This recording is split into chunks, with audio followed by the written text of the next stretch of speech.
by combining historical, climate, food, and economic data so you can make informed decisions as we shift into a new era. Here's what was, this is what's coming. Our world is never going back to 2019, so what will the new era look like? And most importantly, what is immediate that will affect the pocketbook and the outlook into next year so we can all get ready? Thank you for joining. I'm your host, David DuByne. Right along here with Ransom Godwin every Thursday night, 10 p.m. to midnight, streaming off your Studio A. Thank you for everyone joining us tonight. It seems like the world of natural is starting to bend and morph to the noticeability of most of the planet. Now, if you were looking for signs or looking for the media to push fear, you would look at all of these events and line them up and see them one after another. I did want to talk about the coronal hole stream tonight, the way the media is pushing this 60 Earth-size coronal hole stream, but you can fit 1.2 million Earths in the sun. So in retrospect, it's just a headline grabber. Millions of fish washing up in northern Japan.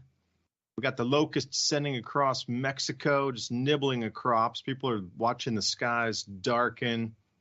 Record-breaking snowfalls in Moscow, biggest in 150 years. Record cold temperatures in Russia, 68 degrees below 0 Fahrenheit already this early in the year. And it just continues. So as we move into what is now going to be a currency reset / all these natural events / people feeling differently, the sun's for sure changing its frequency. How do we survive through these times is more the question of what we wanted to talk about tonight. I mean, we could go through, and I will go through, a bevy of stories from these record incredible floods across Africa. I mean, there are some things that are turning areas into inland seas. Well, that would be expected because the African mega lakes used to be full of water and they were larger than our Great Lakes. But as they diminished and evaporated, people would put villages closer and closer to the shorelines until we reached the minimums that we experienced in the 1980s. And now suddenly, the lakes are filling back up and flooding all the villages at the bottom of the lake. So we'll delve into a couple bits like this. Also, for all of you who signed up for the show notes, thank you. If you want to go to the show notes and get our recap for tonight's show, I just put the show notes out about an hour before this episode here from last week. You can go to oilseedcrops.org /MIAC show notes. It's up there in the browser tab. Click on that, put your email in. We'll get you a composite of the top 10 things we talked about this evening so you can wind those up and start conversations and also do some of your own research. So, Ransom, I'm glad you're with me because it does seem like there's a lot of natural things happening. And this coronal hole stream, when it moved around, boom, we had all these big earthquakes, a 7.9 in the Philippines and subsequent 6 almost 7.0 earthquakes. I mean, how many? There was a dozen over 6 earthquakes that same day that this thing lined up directly with the earth. So we can see the sun directly affects our planet. So what they talk about, the global warming and no effects of the sun on our earth, on jet streams or cloud cells. And, you know, it was so interesting because during COP28, as the coronal hole stream came in and rocked the planet with those earthquakes, the same day as COP28 was taking place, there's still bold-faced lying saying that the sun has no effect on our planet at all. Yeah, we got rocked with an enormous amount of quakes the same day the coronal hole stream faced our planet. But, you know, now it's obvious for those that are looking that, wait a second, something's not adding up. So, Ransom, I appreciate you joining me. And, yeah, man, shake and bake on the planet. Here we go. Did you see that CME that just went off the backside of the sun today? Man, that was massive. That would have really crippled the Earth there, it looked like. I didn't see how big it was. I was trying to look for it here. You know, when it spun around the day after, I guess today, that big hole on my birthday, yeah, that was a giant, it was quite big, even comparison to the total size of the sun. I mean, it was like, I don't know, a tenth or something like that. I mean, it was like 1/3 of our view. I thought it was ironic. I shared it. There's all kinds of memes out, portraying that hole as some kind of shape. One of them was a duck. One of them was the "Don't Tread on Me" snake. Because it had that weird shape that they put out in the media there. Yeah, and it is weird that there was a bunch of people preaching to the choir for some years, and now the mainstream media seems to be jumping on board, trying to hijack every topic that's people have been kind of warning people about. The sun burping out some kind of CME that directly hits Earth when it's facing Earth has, in my opinion, been really sorely underplayed by not only governments, by media. There's been a few movies. There's that one with what's his name in it that's in every movie. I forgot his name. Nicholas Cage. That one dude who's always there. The numbers. That's that one dude who you always know. It was called Noting.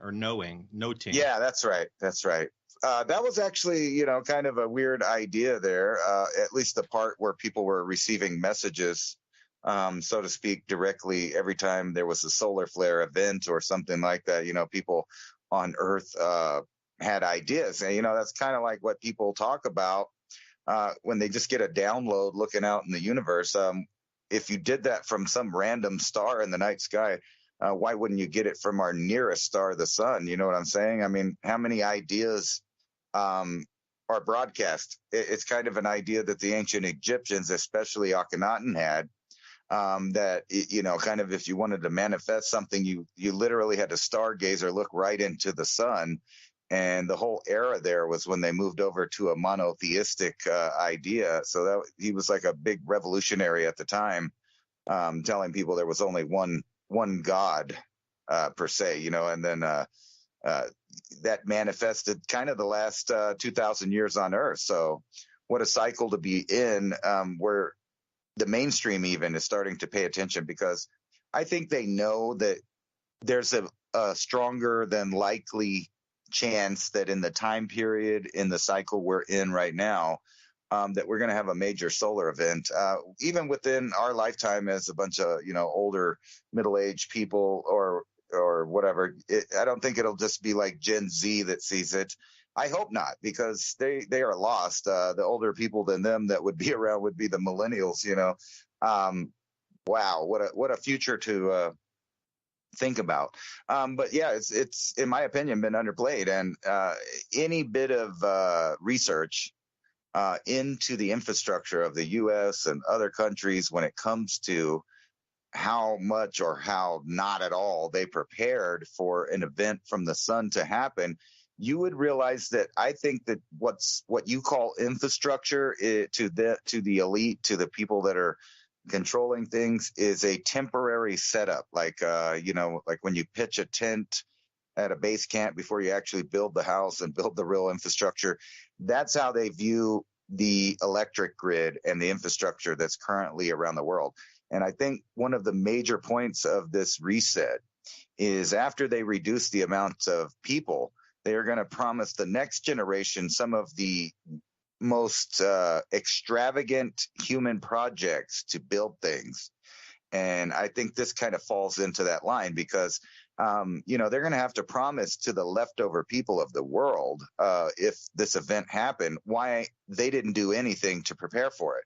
And I think the answer to that is they did prepare for it, just not in the way that benefits the human beings living on the planet right now. They set it up to benefit, a small, segregated, hand-picked class of people that will be picked. We got dumbs all over the place. They have redundancy, continuity of government programs, I'm sure, that no one will ever even know about. And then there's some public ones that you can look into. And when you look into the public side of things, you realize it's really seemingly set up to fail. They did not do any redundancies really to back up the infrastructure as far as we have it now, like where there's a bunch of power lines, substations, transformers, etc. All that stuff's going to be toast and it'll be out.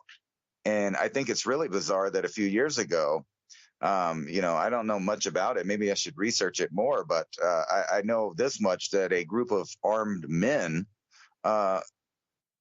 seemingly was practicing doing something that they had a lot of knowledge about. And the reason I say that is the places that they actually struck with gunfire crippled the power station there. So it was like a practice run or a dry run. And, I think there are some really nefarious plans out there as far as North America, South America, Europe, to bring them into a more destabilizing phase in their existence. And when you look down in South America right now and you look at Maduro, openly saying that he's going to invade the next country over, and everybody else is saying, whatever. I mean, who cares about that country? I mean, most people don't even know it exists. Right there on the map, it's Guyana, or I'm not sure how you pronounce it, right? How they pronounce it, but just think about that. There's tin pot type dictators right now that we saw it coming, that was going to happen, obviously, to Venezuela, the way that it went down and turned socialism and then turned into a hellhole, and now they're already trying to expand out to get resources that they've swindled with their obviously meant to fail government system there. And then it's weird that the people of Venezuela even put up with it. That guy's not, I think he's like actually a Colombian, like he's not even from their country. And it's really, really bizarre. So you have that going on. That's going to start things going on. Watch it. And you mark my words, you're going to see stuff in the news about other countries in South America starting to act about the upcoming emergency that's going on in northern South America. And then meanwhile, we have the thing going on in the Middle East, and then we have Europe that is ready to be set on fire, obviously. And you can see that the people of the individual countries are rethinking this idea of nationalism, and maybe they might revert back to the style of government that they wanted before. And if not, they're going to be handed a bunch more destabilization, which I think you can kind of see in the works for the U.S. too. If you watch the circus of a GOP debate last night, I thought it was really funny. So I'm not going to get into it too far, but I know you'll get my point. So they went through the whole thing. They debated. They took their regularly scheduled breaks for Rumble and, the other people that had it on the feed. I think it was Newsmax and some others. And everything was like clockwork, very professional. They had timed breaks where the debaters took a break, and then they came back from their commercial break, and then they continued to debate. And you didn't miss a second, all the way up until almost the end, when they asked a question about President Trump and warp speed, and then mysteriously it went, and it made that weird, when you got a bad Skype connection sound, and they just cut it off and said, "We'll be back." And they had this really, really long 10-minute commercial break. And then they came back to the debate. And of course, they were on a totally different topic. I thought that was so ironic, considering some of the more recent headlines that are going around now. Yeah, unfortunately, we can't discuss those here. Let me wind you back to the sun, the coronal hole stream, and the reason we titled tonight's episode, "Why is the media getting the whole world to look at the sun?" Well, it's going to be the blame and the linchpin and the pin from the grenade, for a better term, for the takedown of the internet and the collapse of the electrical grid system. Now, will these things be purposeful, or will they be amplified from the sun? This is the kind of thing I wanted to discuss a little bit. But let's step back in history first to get a gauge of why this coronal hole stream story is such a big one here. So I'm going to take you back 5,000 years BC, which is 7,000 years before present. Now, and Ransom, if you look on your Skype, I sent you some links into Wikipedia and also about the Chinese myths and legends here. It's called San Zhu Wu, and it's a crow. Now, the Chinese, 7,000 years ago, have this depiction of a black crow walking across the sun, and then their society radically changes, full collapse.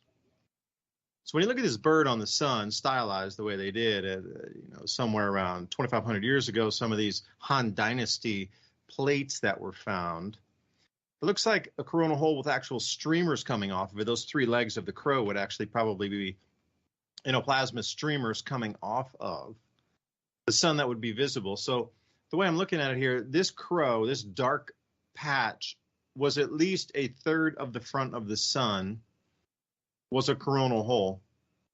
Now, we on this earth possibly could perceive that. They noticed it, they gave it a name, and after this crow marched across the sun, society collapsed. And I said, well, that's really interesting. Why don't I look at the GISP2 ice core data set for the temperature reconstruction of the last 10,000 years? And if you go to 5,000 years BC or 7,000 years before present, you see a drop-off of 2.5 degrees Celsius on the planet. That would have absolutely wrecked food production. The modern minimum, a drop of 2C, 25% of the world's population perished, and that was in the 1600s. Population migration, the things that upset, the change of the superpowers, the change of the currency of the superpowers at the time of what was a world reserve currency, quote unquote, from the Dutch all the way into the English, that change and transition of the French. If you follow those, every time there's a change in a global world reserve currency, there is a reset based on solar activity, it looks like. It seems like the global reserve currencies also follow the grand solar minimum. But if you look back in time and you start to see this coronal hole stream and this stylized version of it from the Chinese, represented as a crow. And that's why I said when you saw that, don't tread on me, that coronal hole stream had some very different looking possible, but it wasn't nearly as large. It was probably, not 30% as big as the one of the crow that the Chinese had referenced wrecking their society. So then I said, all right, well, let me look back here. And what also happens at this time? An actual chapter of history called the Neolithic Decline between 5,000 and 6,000 years before present, starting at, ding, ding, ding, 7,000 years before present, or 5,000 BC.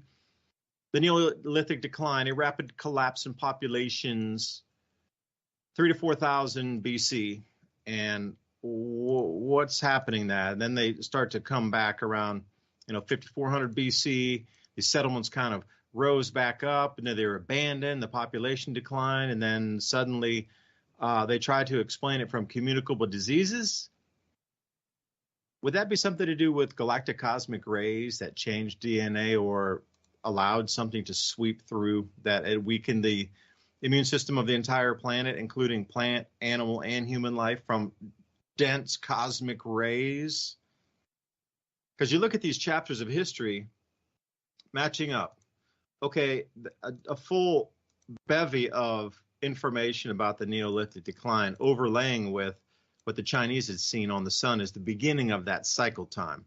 So if you actually look at the GISP2 ice core data set, it takes about, from say 7,000 years to, a good 300 to 400 years for that drop to complete.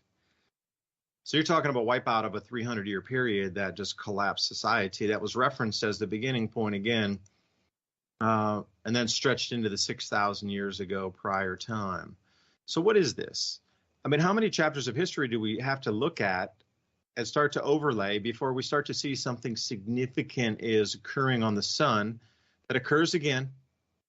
Catastrophes rock the planet, whether it be comets inbound sending trails of debris across the planet that have bacteria from outer solar system. Is it earth impacts? Is it the megaquakes? Because if we had these 7.0 plus earthquakes and a bunch of 6.0s rocking through the Pacific and different parts of the world because of that minimal coronal hole stream that was only 60 Earths big.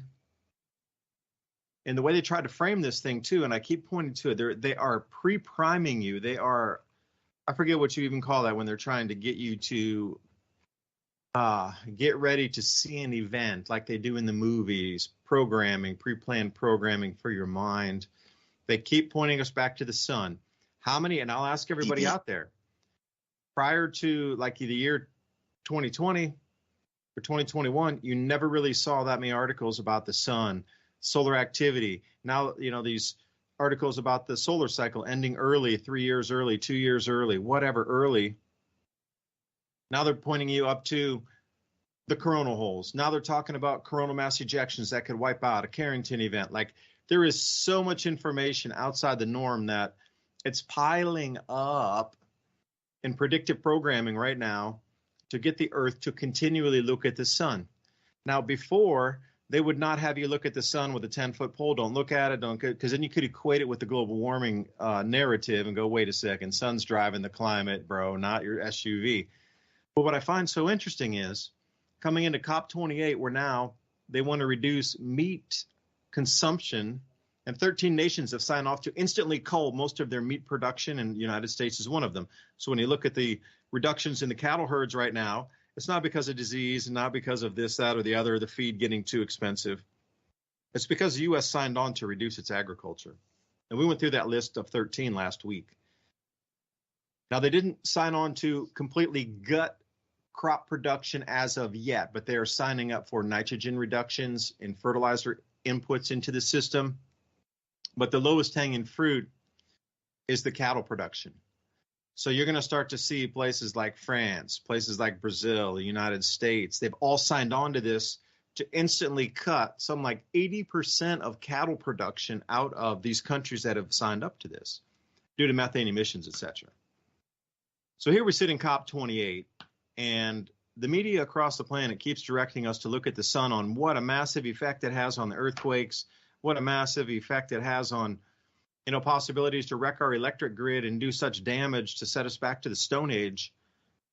But there's still that disconnect between the power of the sun electrically and what it does to storm systems in terms of electrical discharge, like massive lightning fronts, amplification of storms, in terms of convexity and how those thermals will build on themselves, amplifications of hurricanes, cyclones, typhoons, et cetera, due to that electric connection from the sun to our Earth. When you see massive amplification, that's a direct Earth-Sun connection there along a magnetic field line. That electric is running down there. So you just can't see it in space. Although this last solar storm, this last CME that came by, you could actually see the stylized vision of when you look at Earth's magnetic field, you can see those lines wrapping around the planet.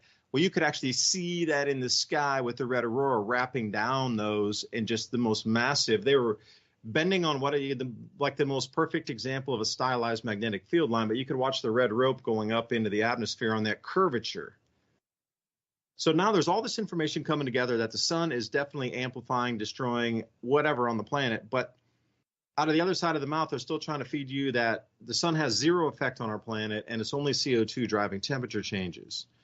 So there's a disconnect here. And then the chairman that was coming out in COP28 is like, there's no real science to show that CO2 proves. So I think they're in a shifting mechanism and mode right now.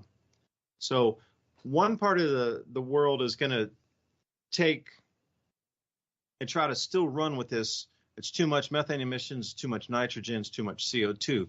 But the other half of the world is starting to break away. Like, we're coming into a split right now. And I don't know what the timing is, why. Obviously, we're going to get more solar activity and solar storms and auroras and different strangeness. But there's still that disconnect of sun driving climate. But it does seem like there's a break in the wall. The dam has a couple cracks in it. And I see that one dude with his fingers try to stop the dikes from, overwhelming the towns here. I think we're at this rollover juncture, Ransom. I just don't know. It seems like there's two conflicting messages, and it's confusing people enough to start to ask questions like things aren't adding up on the CO2 side of anything, because the entire world's media is pushing everybody to look at the sun in conjunction. I don't know if you're seeing the same thing, but it's very weird, the messaging going on right now.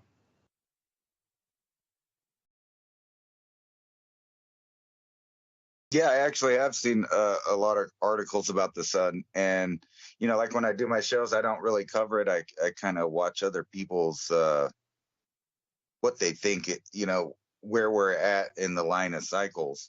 Hold on here.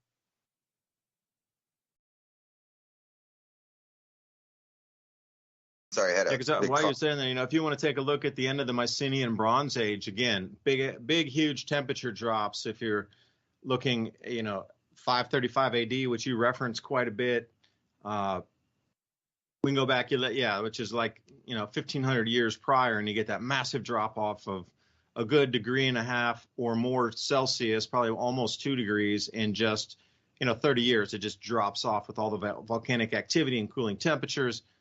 And, everywhere you look, drop off the Minoan warming period, say, 35 or 100 years ago before present, and it just drops straight off a cliff, 3 degrees Celsius. And then, you get that massive drop off 8,000 years ago where that was about the biggest drop off in temperatures outside the Younger Dryas era. And whoever had reformed society that, had lived through the cataclysm 12,000 years prior, they got the knees knocked out right around, 8,300 years or so prior to now. It just drops straight off, 2.5 to almost 3 degrees Celsius. That's an agricultural destroyer right there. So I don't know what you were looking for, some images or something. I'm going to send you another one. I got a real cool comet image here you might want to post up.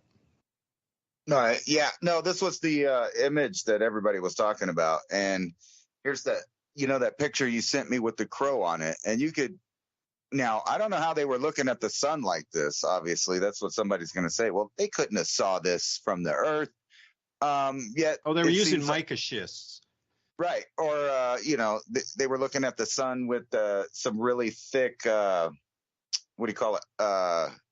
Obsidian, like the Mayans were doing. They were just looking at it. I mean, I have several pieces. We just looked at the last eclipse with it. The whole family had like little one to look through. And the best ones were really the thickest ones because it cut out all the glare and you could actually look at the sun as a ball up there in space without the, the super bright stuff on it. Plus, if someone did see this on the sun and for whatever reason, they periodically looked at the sun, like in some kind of, primitive science to keep track of stuff, or maybe it's just one guy and they look up and then all of a sudden the eye of Sauron's looking back at you from space, because that's what that looks like. This one that was on my birthday, ironically, there a couple of days ago on the 30th. And if you look at it, it looks like a, kind of a reptilian pupil, the classic reptilian eye that everyone talks about. Or, from someone else's point of view, it could totally look like this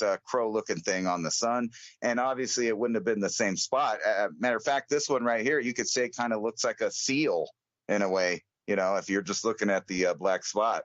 But how terrifying would that be if you keep track of the sun and you barely ever see these little sunspots on it go by because of the contrast? But then you see this one that's big enough to notice like this. So if you're looking at the sun, it would look pretty bizarre, I guess, if you had the right way to look at it. Yeah, and I'm really thinking those three legs are a stylized version of actually plasma filaments jumping off of the sun. That would have been very noticeable. Now, the color of the plasma filaments that would have been tendriling off the sun, that's an unknown. But imagine if you could actually see tendrils whipping around off the sun up there, because they maybe came off the limbs of the sun so large and so outstretched they might have been, trying to reach out to Mercury, because that thing's basically a metal planet. So imagine if the tendrils of electricity were trying to rip off of that and reach out to Mercury, and you could see those things jumping around like one of those plasma globes, where the strobes and the filaments would be actually outside into the black space, where you could see them moving around, which would be something to behold too, because you have to try to realize they're trying to reference something that they saw in a third dimensionality and movement into a single image on a flat surface. So how would you do that?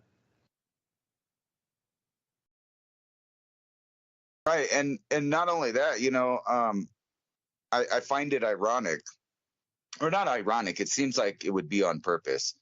If there was a relative easy way to know when bad times were coming, that you might use that information against people, or, kind of like put options in more recent terms, like all of the people that invested in put options, say like on 9/10, and then all of a sudden on 9/11, they got super amounts of money.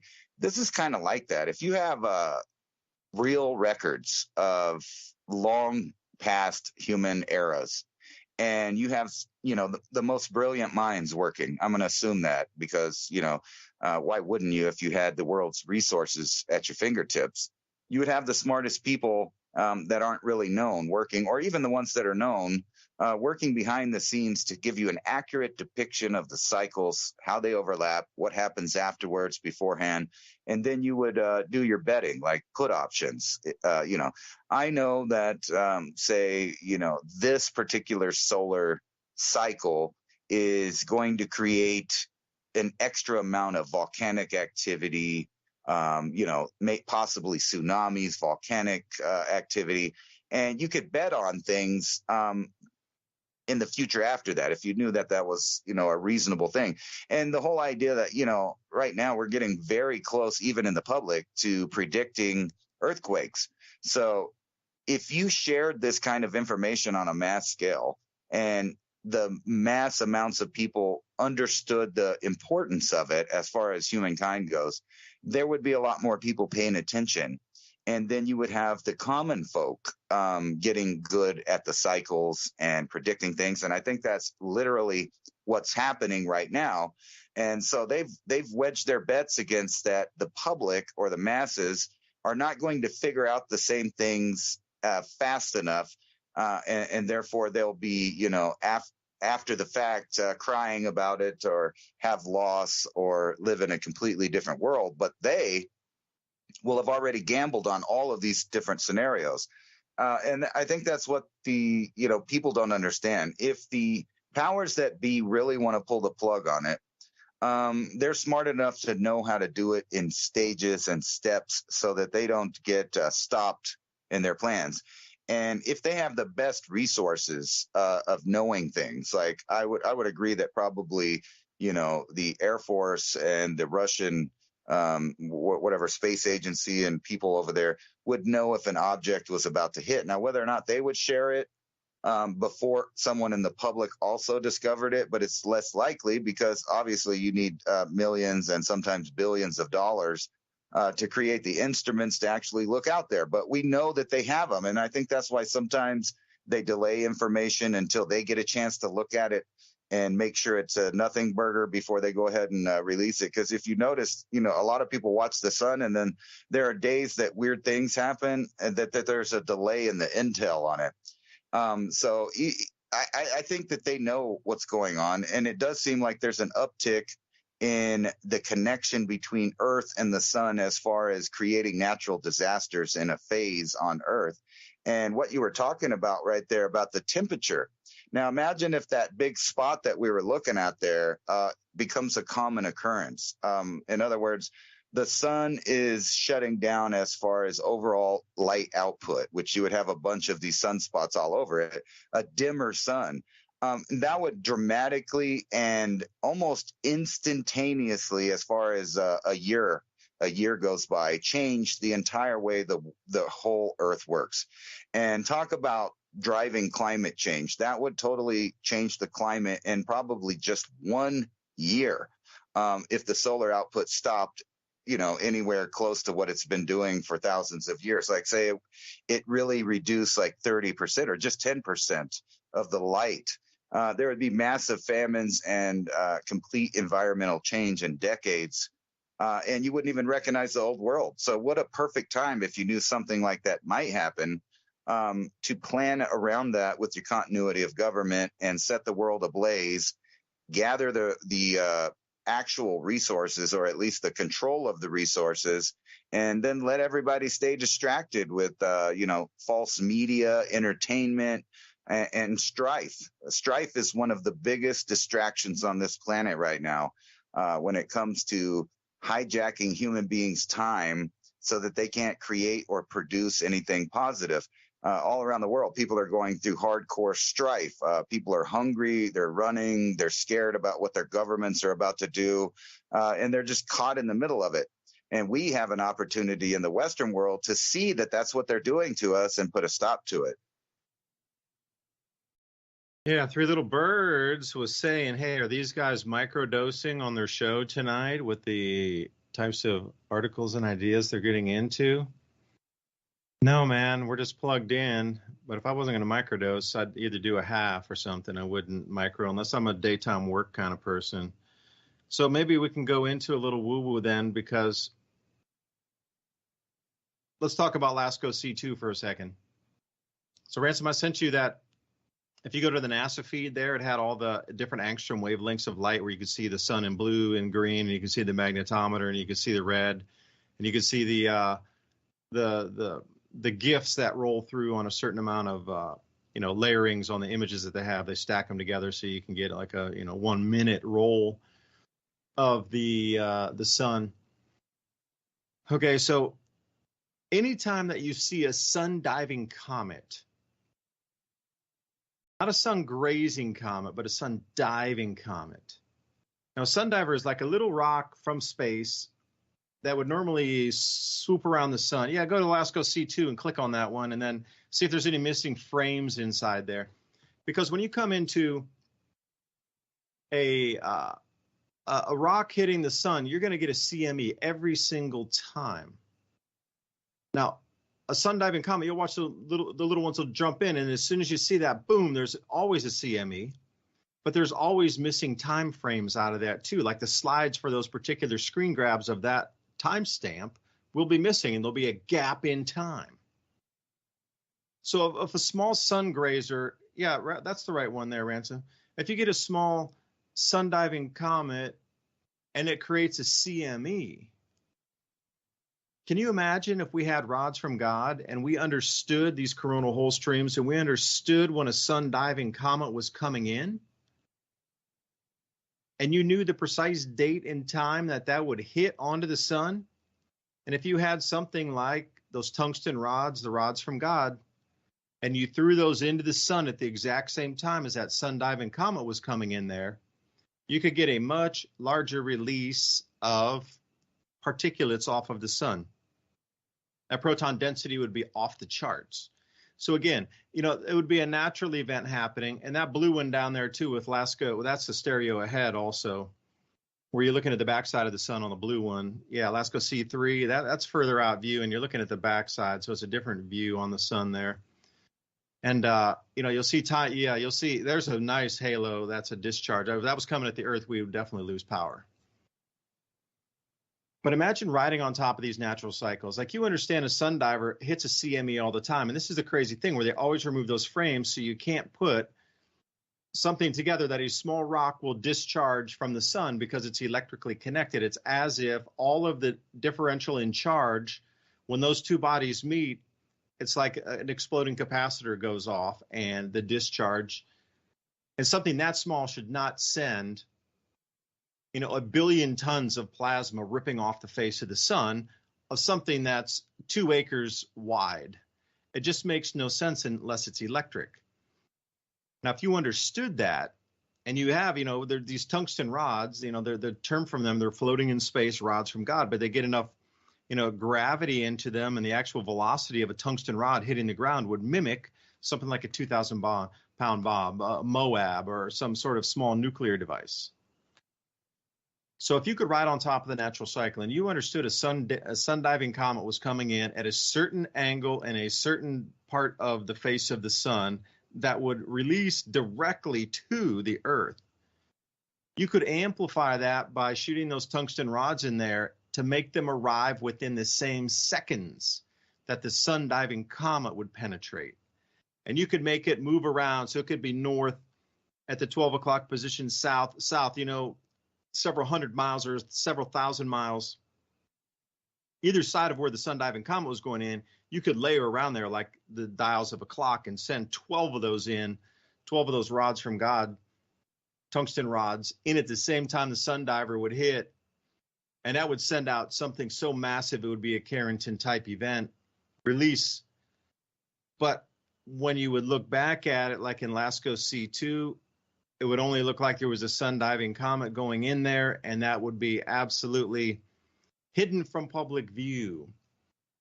Now, when would that be pulled off? Well, when they want to take the grid down.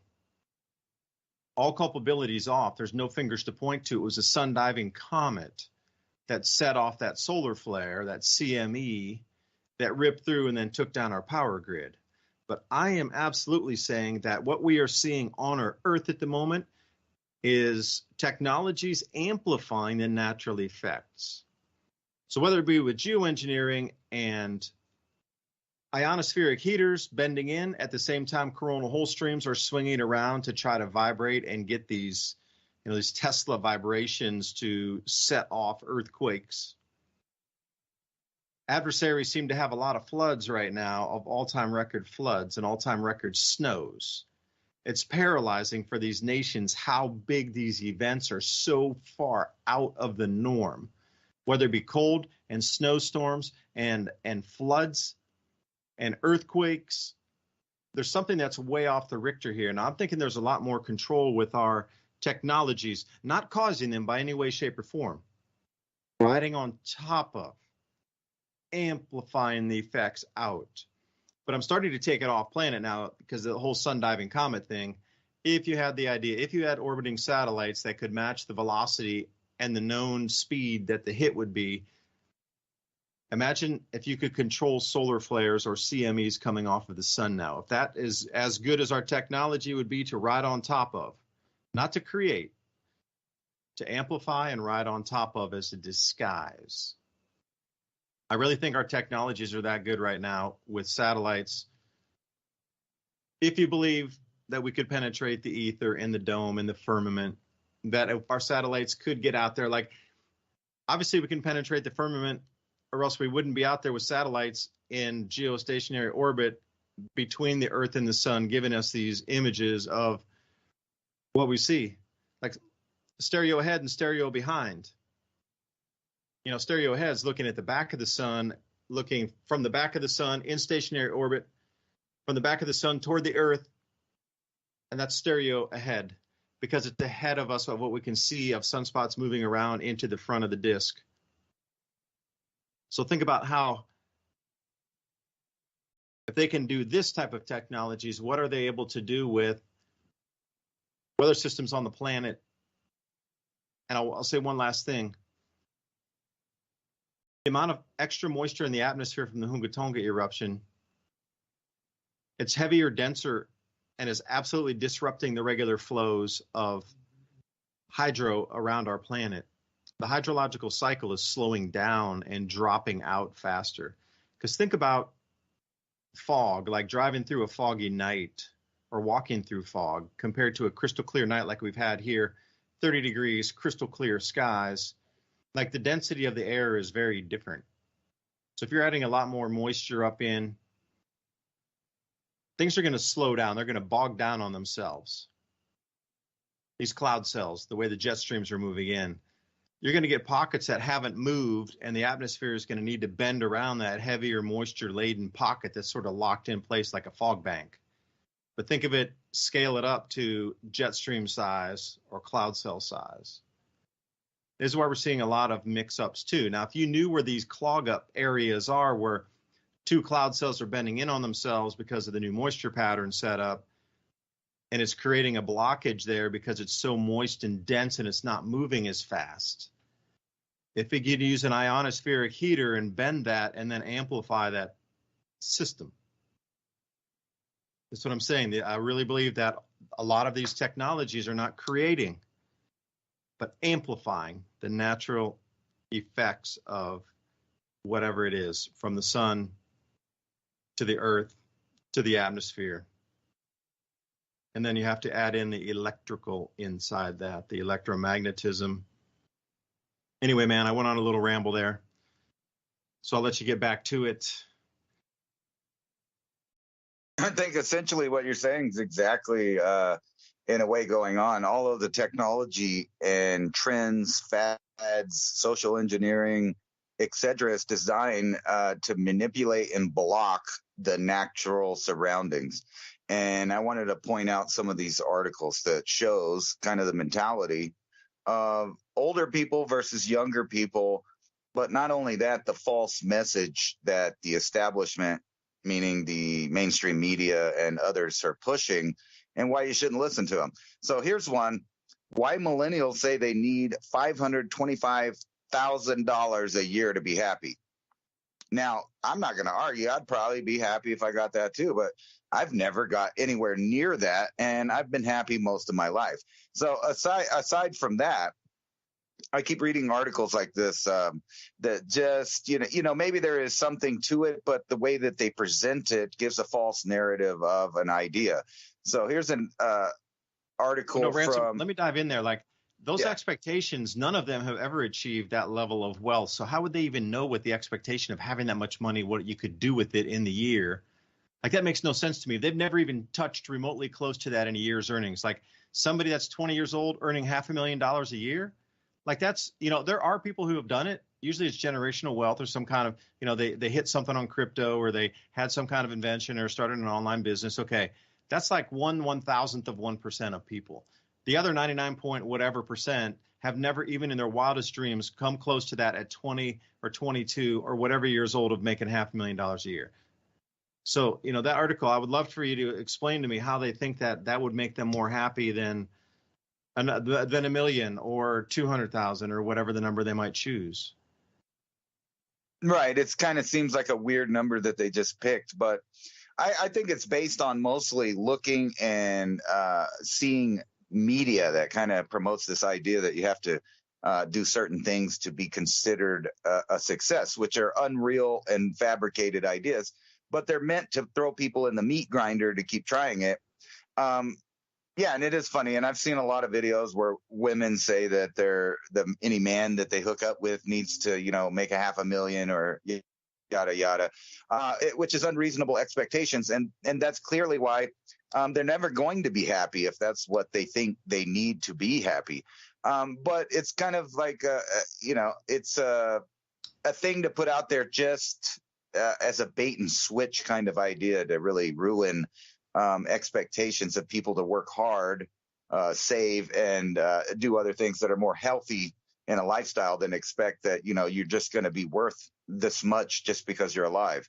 And it goes on. And this is what I wanted to do, is expand this idea of the way the media and stuff portray ideas. So here's another headline: exercise may not be the key to living longer. It might even be aging you faster. Now, that's true. I think maybe, like if you overworked yourself and you don't maintain the proper nutrients and you overdo it, that's true. But the way that they present it, you could see there's probably millions of people today that clicked on this article and thought, you know what, I didn't even want to go to the gym today anyway.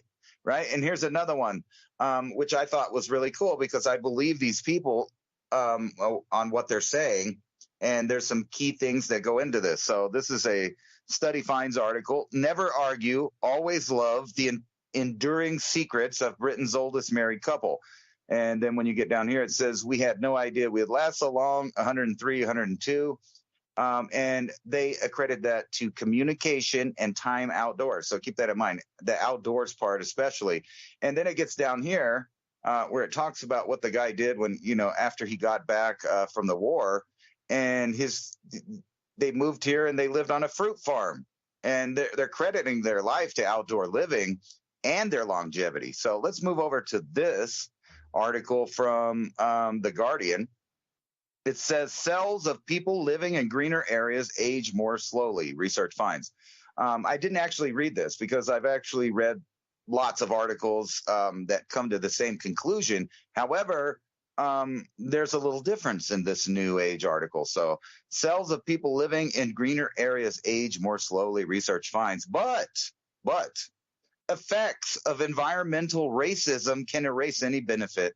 That's right. Because, just this idea, and it's weird how they always throw these trigger words together. So environmental racism. Yeah. What does that mean? I've never even heard that term before.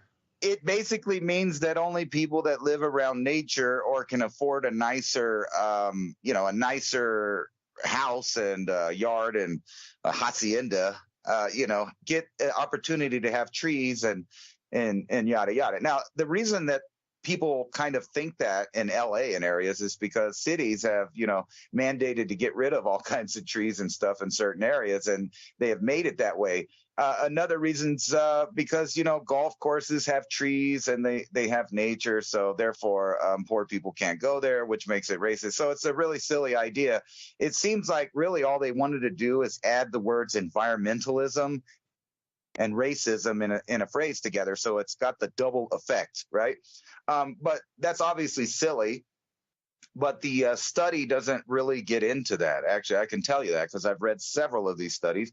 It has nothing to do with environmental racism. And the point is that if you're a person that goes outside and you garden and you grow stuff, or you live in a rural area and you have trees around you and you spend a lot of time outside, that literally the cells in your body slow down and age slower.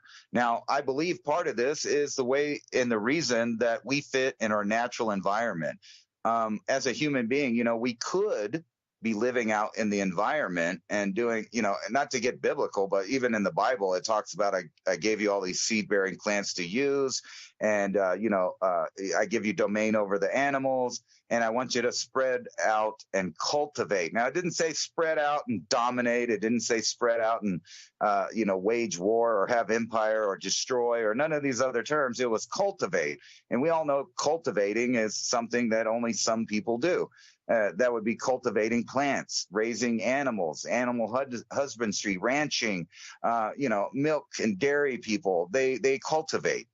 Beekeepers, all of these people that keep us fed. And in the ancient world, these were almost the magicians out there, the seed keepers, the beekeepers, and all of these other things that have developed into a massive industrial movement to feed millions of people, which ironically has moved those people out of their place in the natural environment. So they're no longer there.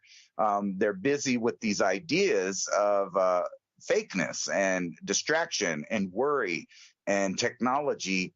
And they think the answer is going to be found in a little 2.5-inch screen in their lap that they carry with them everywhere. Instead, the trick is here. You won't let me track you. If I just told you, hey, let me track you. I want to know where you go. I want to know everything you do. I want to read your text messages. I want to know what you're saying to your friends. I want to know when and if you buy something, how you like it, how you don't like it.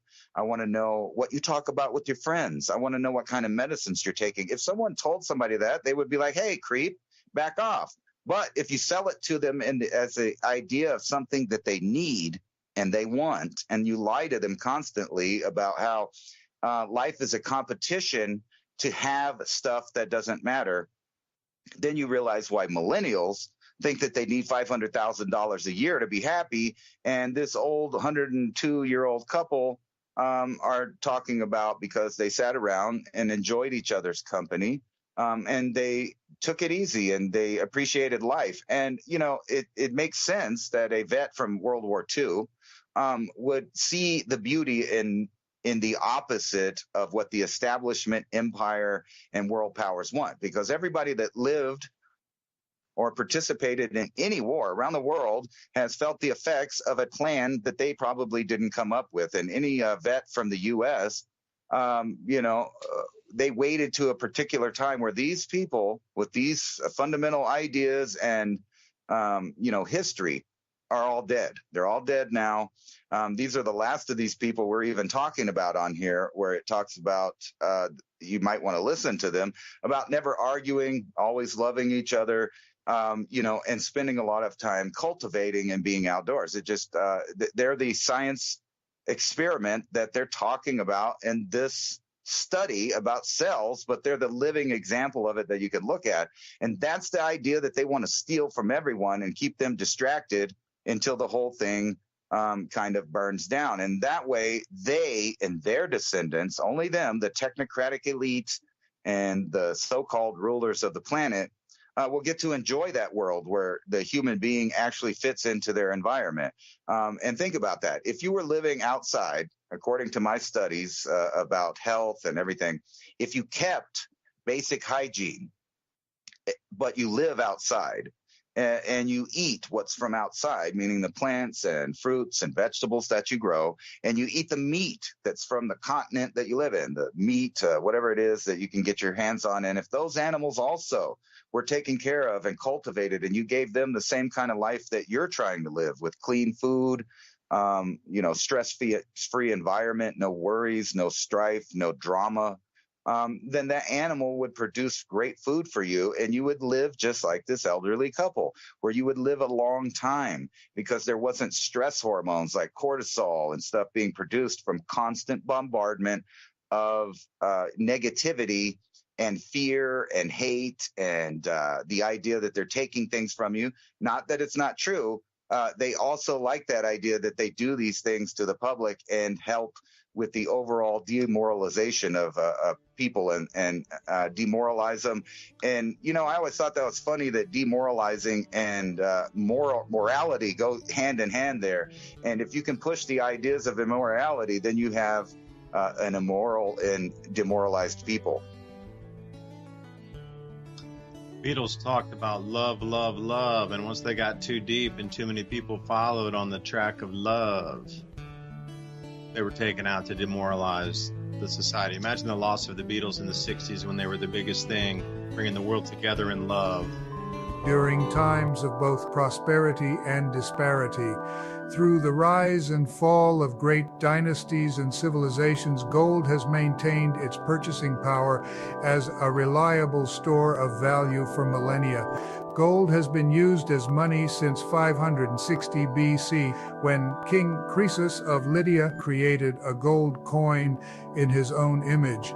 Ever since, it has continued to increase its long-term value and remains the world's most universally accepted form of money. Today, the demand for gold continues to flourish globally.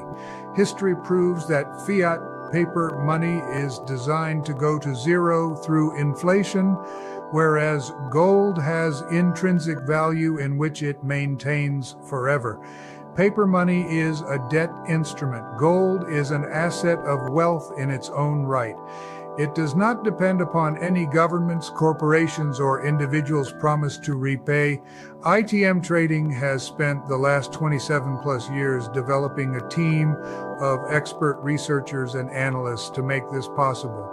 Simply put, we build strategies which are historically proven to protect your wealth and assets through any economic downturn or currency collapse.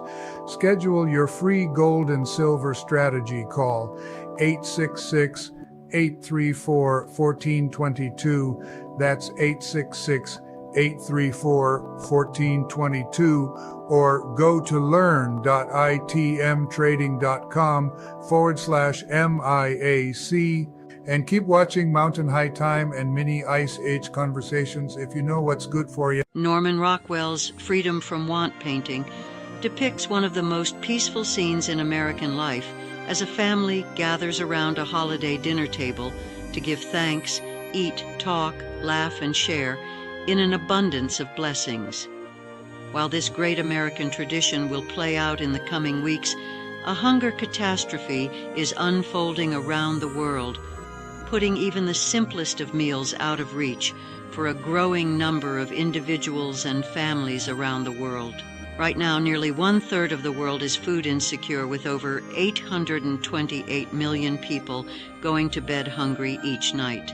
149 million children experience stunted growth and development due to a chronic lack of essential nutrients.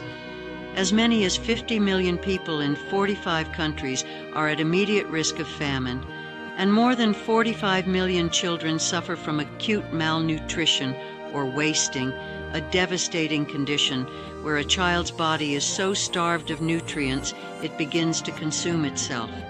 These numbers are staggering, and behind every one of them is a real person. More than 44 million people in the U.S. face hunger, including 1 in 5 children.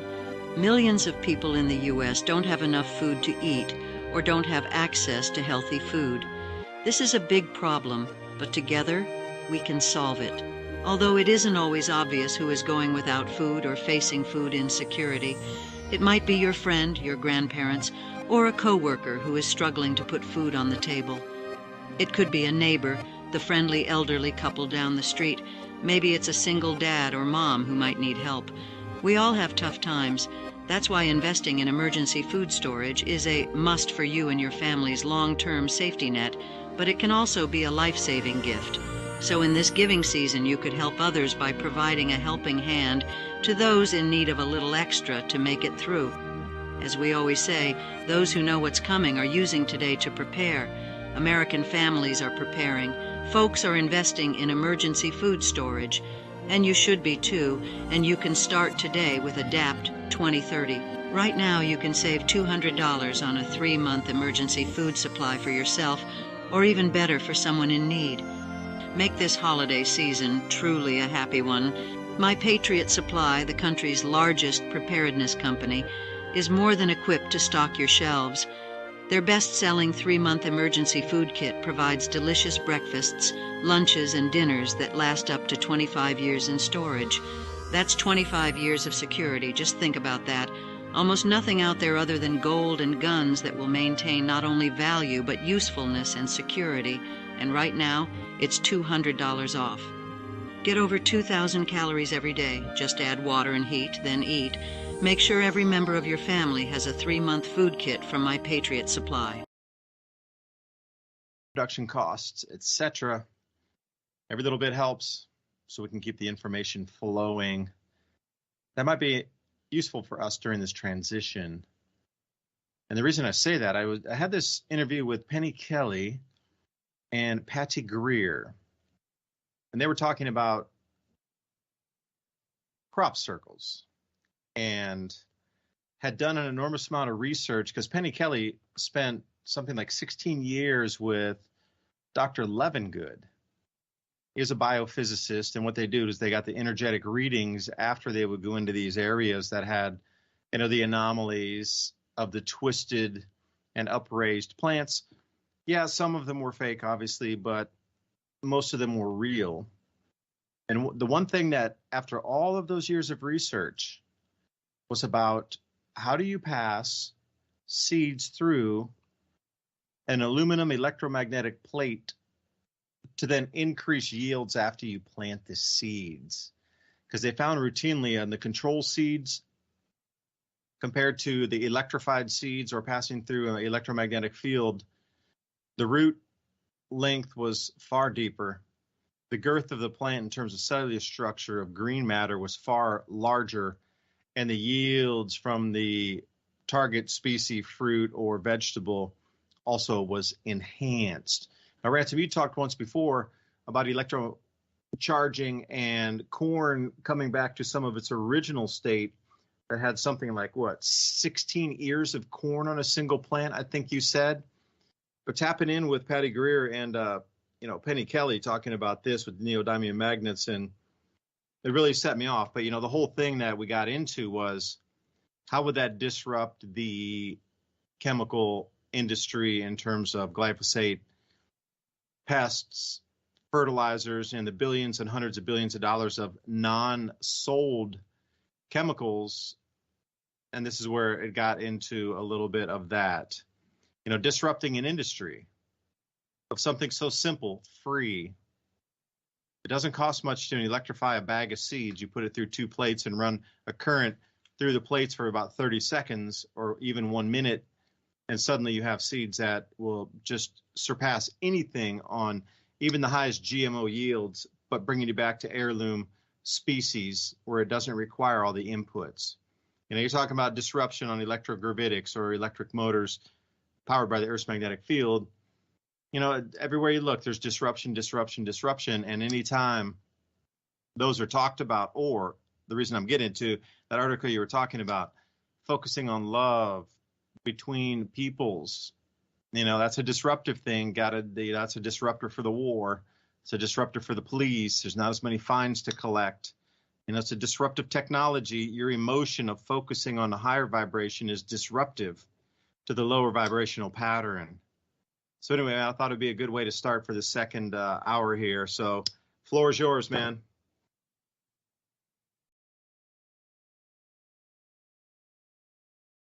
Sorry, I breathed my drink. I was over here choking.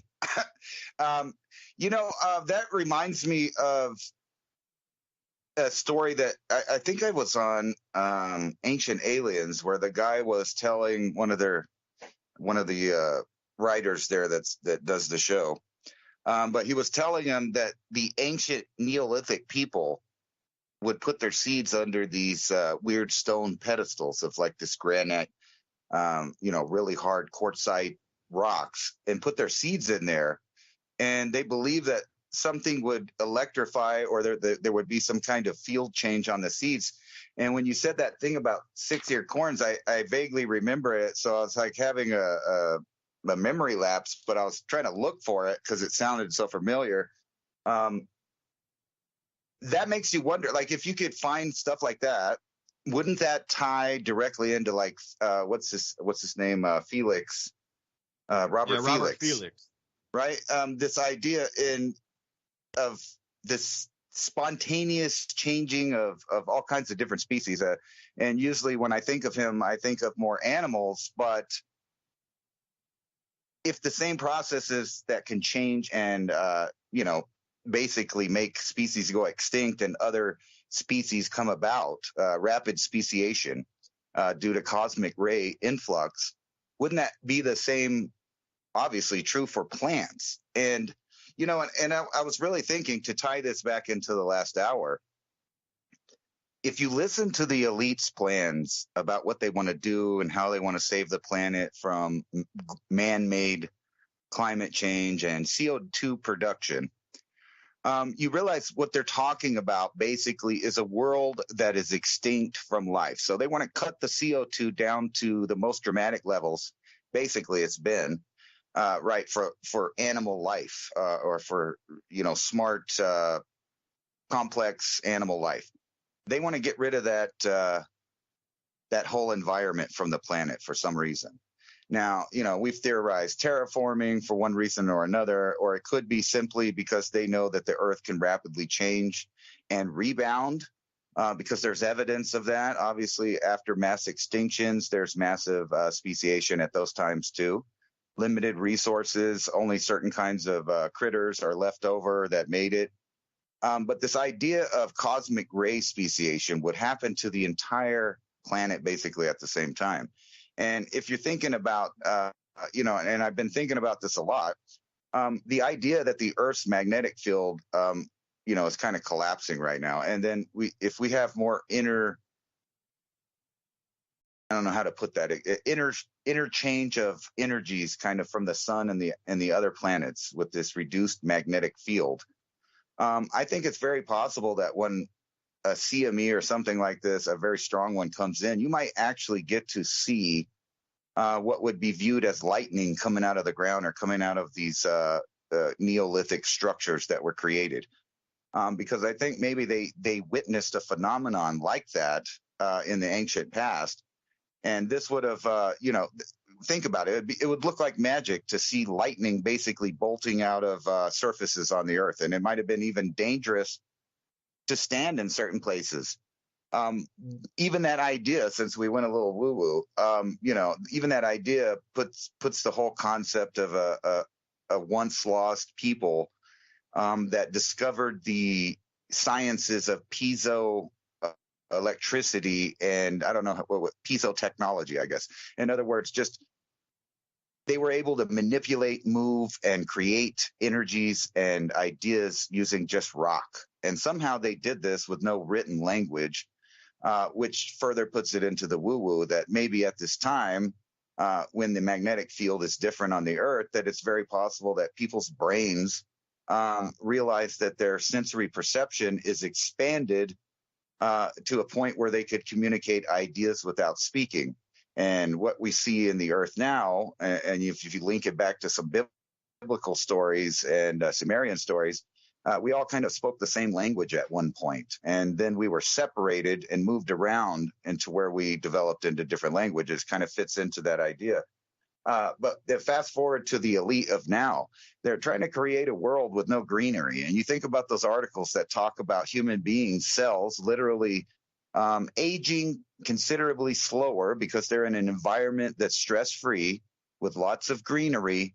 And then you can go into, the sciences of people that eat high protein and no sugar diets. Like, a lot of the people that live a lot of time around the world have fish diets, and they attribute that to omega-3s and all of that stuff.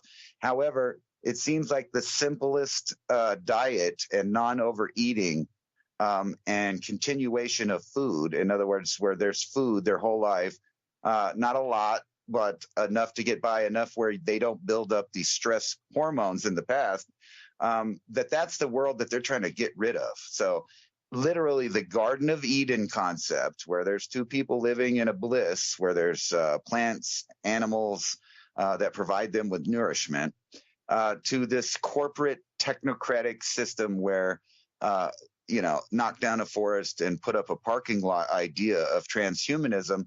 And then you have people like, let's say his name, Bill Gates. He's talking crazy ideas about chopping forests down to stop, CO2, which doesn't even make sense because we all know that the trees breathe the CO2. And there's even a correlation amongst higher CO2 levels and lifespan or life expectancy. So they know the formula to reduce us back down to some kind of, I'm going to say, animal that does not have a long lifespan and has been mentally neutered and chemically castrated mentally and intellectually to the point that we can't use the natural progression to our advantage like they may have done in the ancient past. It seems like they are building a system that counteracts any part of the human domain as far as it was meant to be. So the whole natural world, they're trying to replace it with fake foods, fake plants, fake animals, chimeras, and they want to be the designers of the next phase of human evolution, if you want to use that word.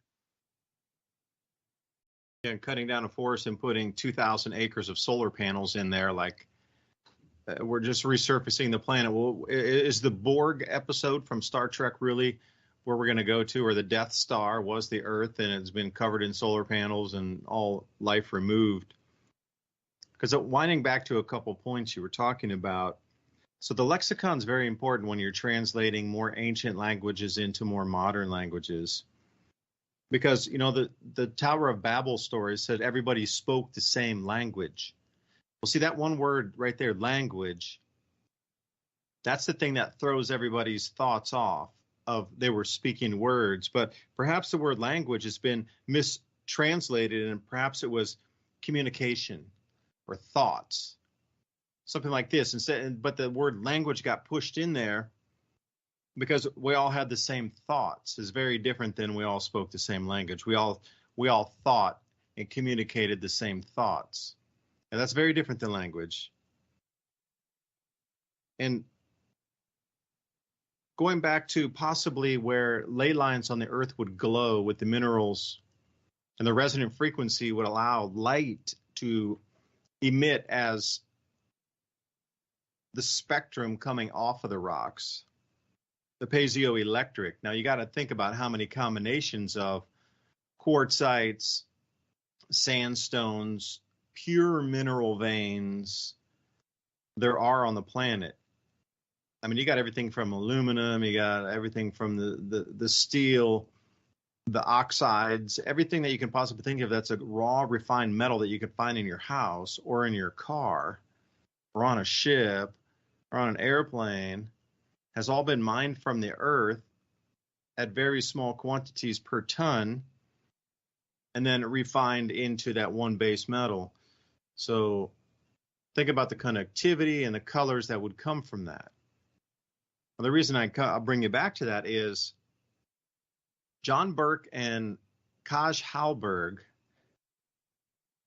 they were trying to go with the same thing. Instead of using the electrified plates to generate seed and get it to come out to different species or different yields, what they would do is go to megalithic structures. And they went to like 160 different ancient structures on the planet, and with magnetometers measured at the peaks of these.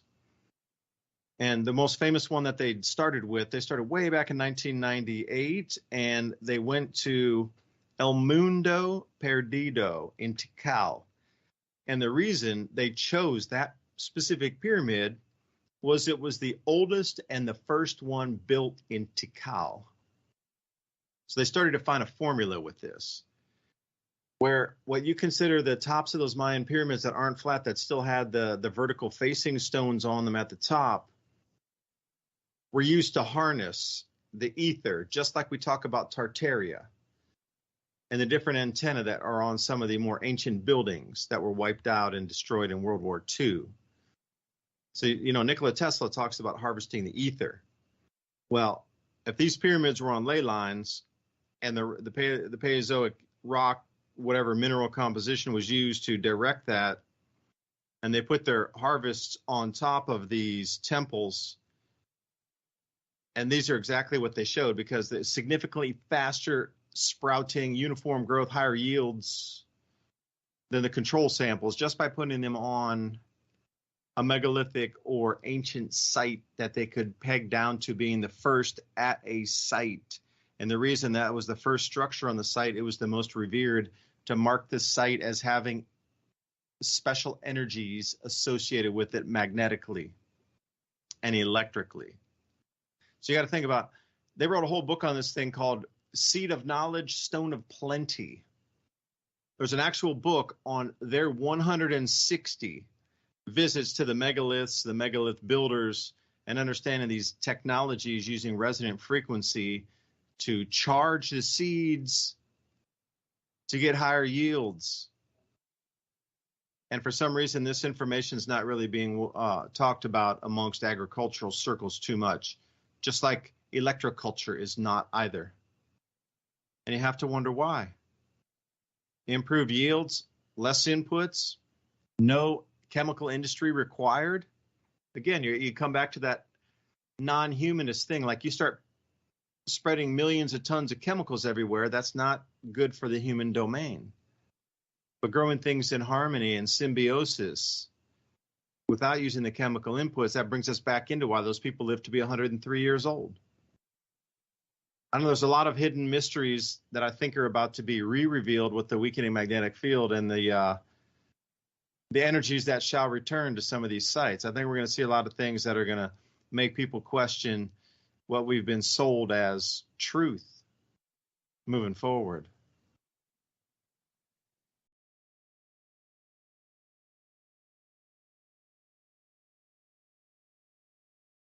I wonder how long it'll be, though. We joke around on this channel. I don't know if it's more of a joke. It's more like a prediction that there's a very real possibility that soon, if not already, there's been a singularity where human beings at the top have given over the reins of the direction of what we're doing to an AI. An AI that's biased, an AI that they programmed or they had programmed. And here's this article kind of talking about the same thing. Due to AI, we are about to enter an era of mass spying. Now, I did not read this article, but obviously, right off the bat, there's a fallacy going on that most people probably wouldn't recognize when they started reading the article. And that is that the fact that the era of mass spying has been here since, I'm going to say, at least the mid-90s. At the time, you could get a cell phone. And, although if someone stole your cell phone, you might lose a lot of money because they wouldn't do much about it to find out where it was or turn it off. They would just bill you. In the future, we, have a different thing now. They'll turn off the phone within minutes. It can be tracked. They'll get law enforcement involved because, well, we have created a mass spying era. And we don't even know it. And that's kind of what I was talking about before, that if someone was going to sell us this idea, we wouldn't buy it. But they reworded it in a way in which people thought they needed it. Now, even only a few years ago, if, you ask someone, is it okay if I read your emails? You just went up to a random stranger and you said, can I look at your phone? I would like to look at your pictures. I would like to read your correspondence with your loved ones. And of course, they're going to tell you to F off because you're a weirdo.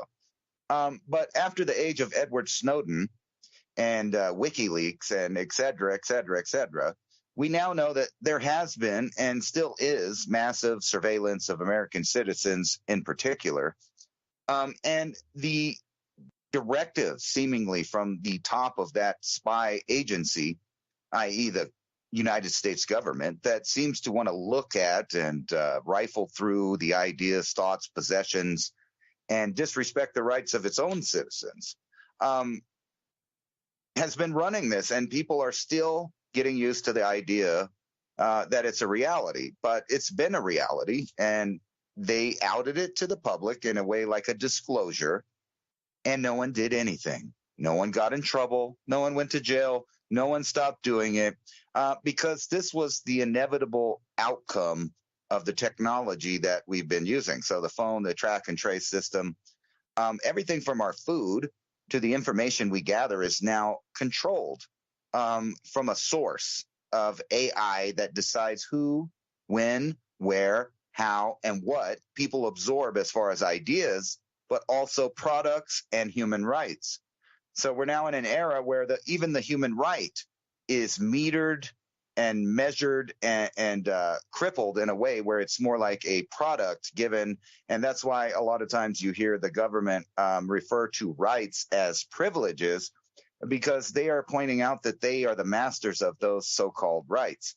And, we're increasing into a more Marxist, transhuman, technocratic, I'm going to say atheist type government in which they have made themselves in their idea in God's image. In other words, they have put themselves in that position, and they've created a world where the AI is looked at in a more religious aspect as maybe a source for spirituality for these technocrats.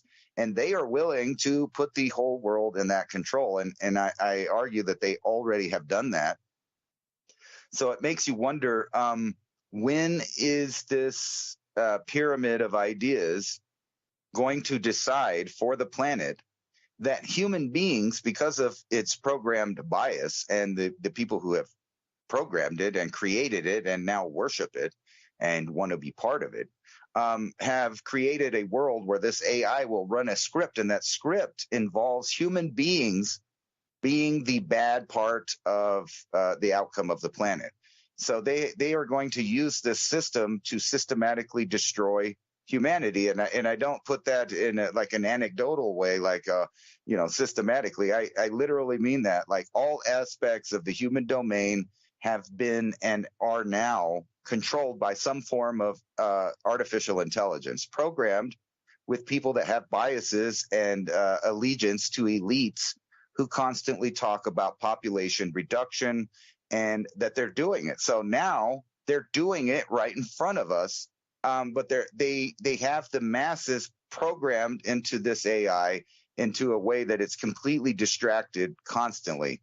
I remember that when I was a kid, once in a while, my dad would mess up or have an alcoholic episode or whatever, and we wouldn't have lights or heat or, a TV or nothing. It would all slowly just disappear into famine, basically. We really appreciated the antenna television influence of media at the time. And it seemed like an unbearable existence to not have electricity. And lots of old people at the time would tell us, hey, stop crying. When I was a kid, we didn't really have electricity either. We pooped outside in an outhouse. We had to grow our food. We didn't even have candy and soda pop and all that junk. And they told us, and they made fun of us, and they laughed at us for, our crying and whining about the uncomfortableness of not having electricity. And now we live in an era where people expect, like these millennials that expect $500,000 a year to live and be happy.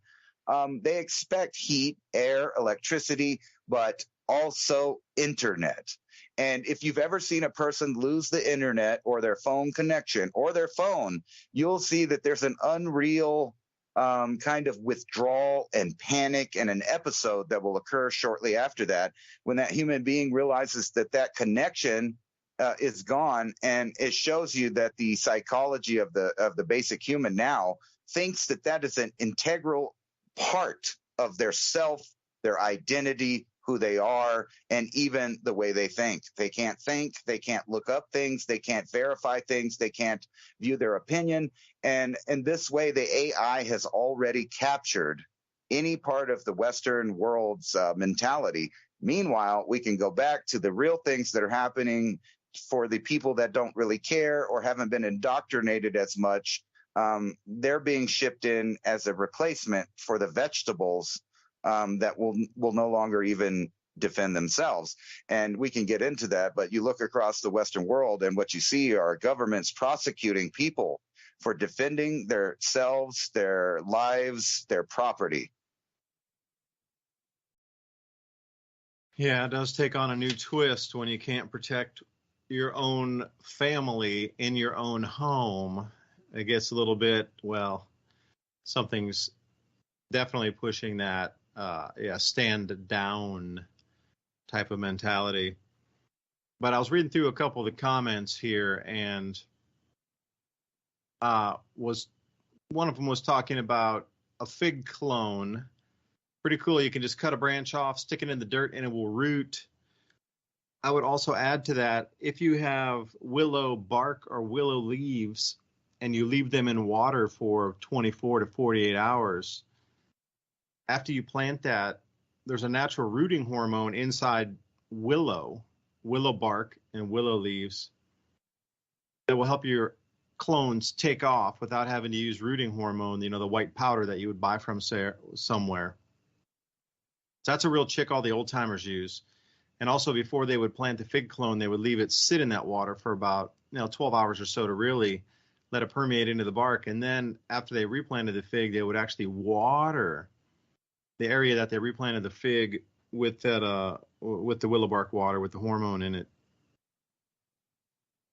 And you hit on the AI there, and I am becoming more convinced that we're also living in a simulation. So what do simulations do? They run and they reset. They run and they reset. It's a simulation. Once something plays out to an expected X percentage in the program, then it resets. So what if this program is really millions of years old, and then, as we come through, the reset is nothing more than a simulation reset? Because you got the Neanderthal, okay, it was a reset, and then the Homo sapiens came. Because if you look at this in the way that the spiritual mind would take a look at creation, the reason that you're born, the reason that you're here, is to create something so God, the creator itself, can experience a creation of something new and different through you of itself. Forget that whole thing about you're here for these spiritual lessons, whatever. You're here for creation to create. Now, if you're looking at an AI program running, what if there's a million-year-old AI program that's been here and we truly are in a hologram, as so many people say? Then it would be a simulation that would reset. Now, the simulation in itself, once it had enough novelty of a certain species doing a bunch of, let's say we started with a pristine planet, Adam and Eve story would come out. There's two people, if you want to follow the classical myth, in the garden. And from that point, everything is novelty on the planet after the simulation resets back to there's two people on the planet. Everything's new species, new whatever is on the planet, from animals to plants. And everything is novelty. And this is the biggest thing, novelty in the simulation of newness of creation, until you reach that point where there can be nothing new created anymore, because it's all then just repetition of the previous creation. Like literally, there's nothing new under the sun at some point in the simulation. It's just regurgitation and recombinations of the same that's been created before or invented before. It really comes to there is nothing new. At that point, would it not make sense for the simulation to say, all right, we've run every possible permutation.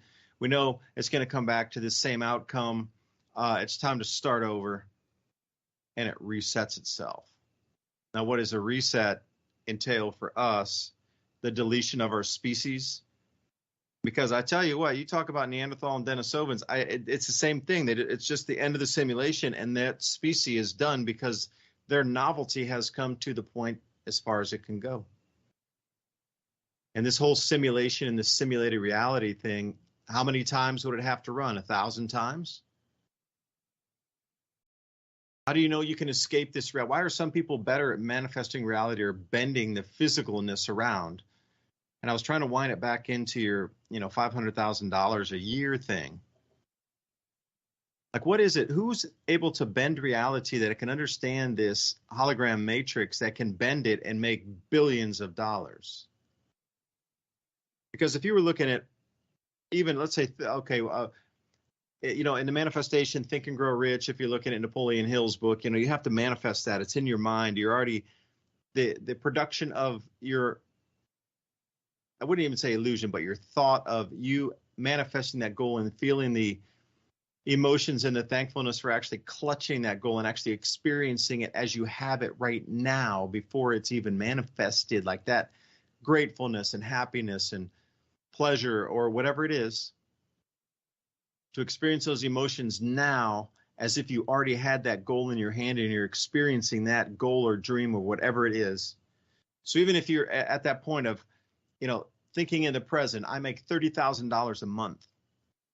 Okay, hold that for a second. That's $1,000 a day. That's $365,000 per year. And somehow somebody over in the millennials is like, oh, that's not good enough. $1,000 a day is not good enough to live. I need $535,000. Something's completely out of kilter there.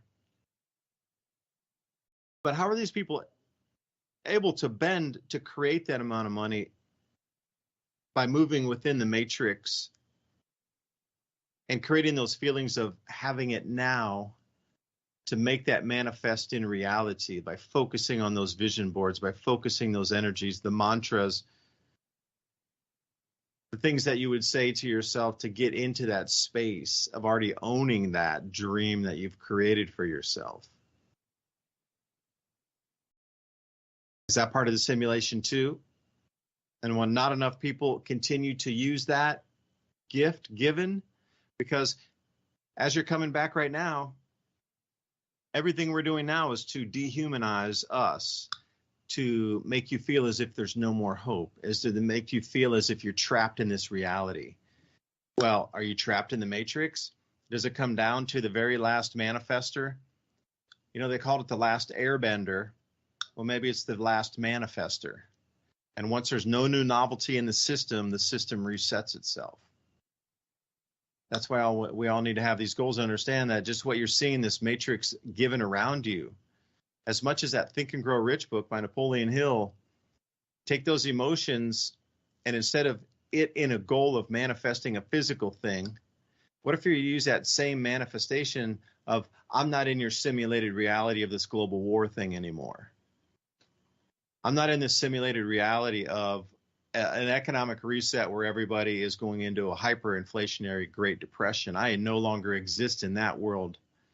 That is a world of the past, and I have rifted in the singularity, and I split off to this era where that never existed in my timeline. That's the way, if millions and billions of people manifest mind, then there's still novelty. And the simulation program continues, and it does not delete this Homo sapien iteration of it.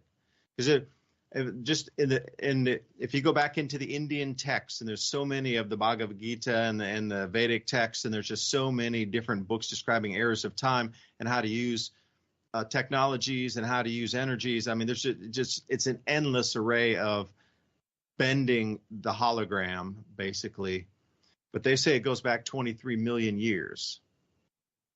So perhaps this holographic universe layer that we're in, what if it is 23 million years old? Because we look back at the fossil records, like we talked about one show, and we started at 8 million years ago.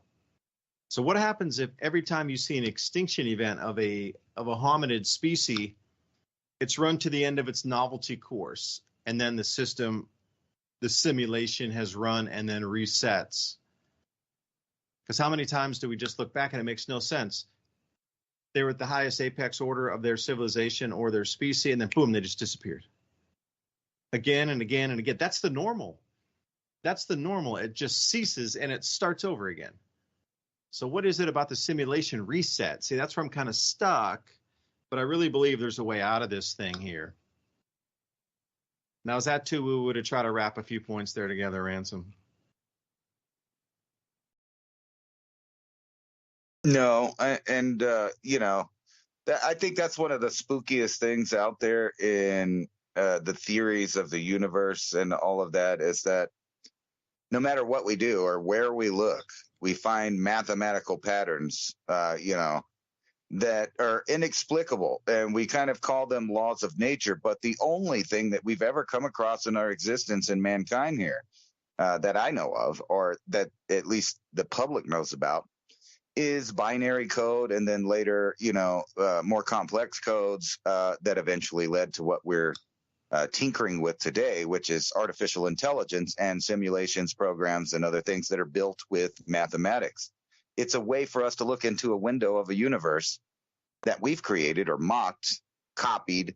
So the idea that when we look out into what we perceive as the actual universe that we're living in, and then we start finding the same, you know, sort of seams and connections there with mathematics, that it seems that it's very possible we are a simulation, or that the entire idea of us. It's ironic because I just uploaded this. I'm sure you've seen it. It's been going around for about 5 or 6 years, at least the other parts. It's like a fake computer-generated alien interview. But they throw some complex ideas out there, like the one that, you know, every person or life form that you come across is actually the same consciousness expressed in a certain way. So I'm you, you're me, everybody experiences it all because there's only one consciousness, and that we are mistaken in the idea of death, because death isn't exactly a real thing. It's more like the in-between of the consciousness, the separation of the consciousness. That's what we explain as death. You know, so it's pretty weird that some guy just put out a hoax video and let it run on the internet for a while and then took credit for it. And, you know, they took credit for it because they're boosting their animation skills and stuff. But it's ironic that they put a lot of detail in there, at least about this philosophy of the universe just being random or versus being created. But in my opinion, they left out this part of the simulation of the universe, because all aspects of the universe seem to fall under some sort of physical laws. Now, we may not agree on humans' theories of these physical laws and how they work. Like, you know, some people believe gravity has an attraction, but more like Einstein described it, is that it's actually just objects going with inertia that continue down their path. And because objects with a large amount of mass bend time-space, then the object curves along that bend in the time-space and continues on really what would be a straight line, other than being it's not really falling, but going with the contour of the curve of the gravity.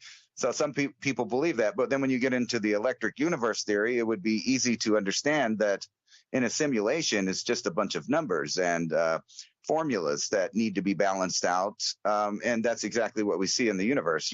Everywhere from chemistry to electromagnetic forces, it always is a balance. It's a balancing out. And we get to see the physicalness of the universe, so to speak, or the reality of it, actually, when you get to see things like lightning, when you get to see chemical changes. I mean, think about an idea of something burning. Oxygen, you know, in the air, you got plenty of oxygen, you light something on fire. It's hard to understand that that's a chemical reaction happening, and that matter is just transforming into another form of matter there. But you can clearly see that something that was once a solid is now a gas, a wisp of smoke, and is totally different. And the same things for the entire universe. We keep finding this complex mathematics system. Like, for example, the periodic table. We can, theorize and have ideas about places that have yet to be discovered of materials that are on the periodic table, because we know the mathematics. We have caught on to the pattern. The simulation is basically that same thing. So, that's why, in my opinion, that there has to be some sort of creator of the universe, and otherwise there wouldn't be the proofs of the simulation of this idea that we're living in, this simulation of this consciousness we call the universe.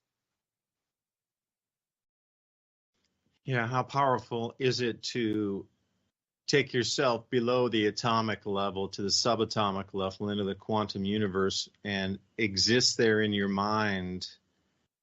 How powerful would it be to grab hands full of qubits and infuse your energy into them to then scale through the atomic and then the molecular level to turn into the physical manifestation of your thought? Take yourself into that subatomic level in its own vastness that it would be, but it is a pure vibrating energy level, whatever color you deem it to be, vibrating gold crystals or whatever you perceive that reverberating base energy layer to be, and interact with that to then bring it through to create atoms that then form higher chained physical manifestations. Because here's the one thing that blew my mind is, the reason things vibrate and energy moves is there's heat associated with it. So if you bring something down to 0 Kelvin, that's absolute zero. There should be zero movement because you're at the lowest possible temperature that physical matter can be brought down to. Nothing should move at that point because there's zero heat in it. But they always find there's still vibration moving. So it's something below that level of even the atomic structure, of a built-in layer of vibration and frequency that exists outside what you consider literal laws of physics, universe, geometry, magnetism, gravity, well outside that. That's something that should not be able to move in vibration. No matter how slight the vibration, there should be zero. But everything that they've ever experimented with on, it all still vibrates at 0 Kelvin. So there's something below that. And that's to try to get out of this matrix that we live in, because I believe far more than 90% of it's psyop. It's all to get you believe that it's already in play or it's already manifested, ED on the planet. All these plans from the elite and all these ideas for the future, they're not here yet, not at all. There's a very good chance that just your thoughts and ideas resonating in the frequency field can actually stop that, push it back, make it not even take place. Because once people start to stand up physically and become very brave about what they will or will not accept, those plans just kind of go out into the ether, never to be heard from again. Like, just think about your life and how many times have they tried to push things through and then enough people stood up and then it stopped and it's never going back. They've never tried it again. I think it's one of those things where manifest tries to manifest. They're very good, these elite, at manifesting.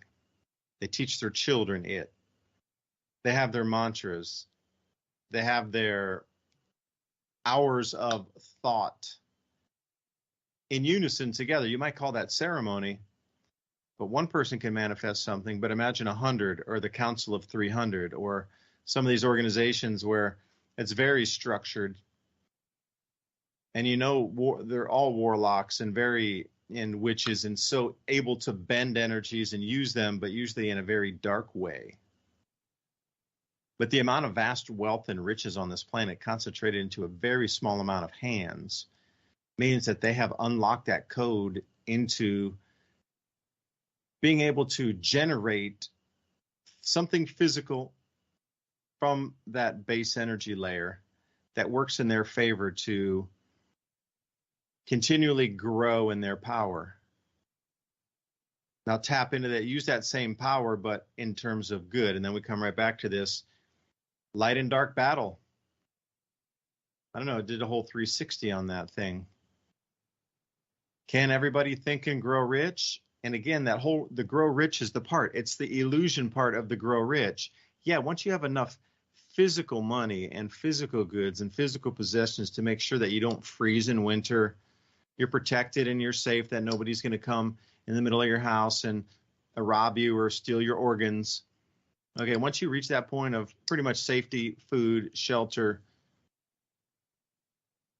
once you have all those basics met and you're very comfortable, those words, again, that lexicon, grow rich, could be the misinterpretation of the Tower of Babel when we all spoke the same language, but really it was we all had the same communication. We all had the same communication of thought, but the misinterpretation of that single word substituted the word language, but now we're tricked into believing it was words that were all spoken the same, when it was, like I say, telepathy would be communication and thought. So think and grow rich. The word rich has been misinterpreted to always be gold, silver, money, wealth. And I ended up watching this documentary on the world's most expensive home. And it's actually a castle in France. And I was looking at their gardens, and they have these massive greenhouses there, just the most astonishing greenhouses, and mind-blowing.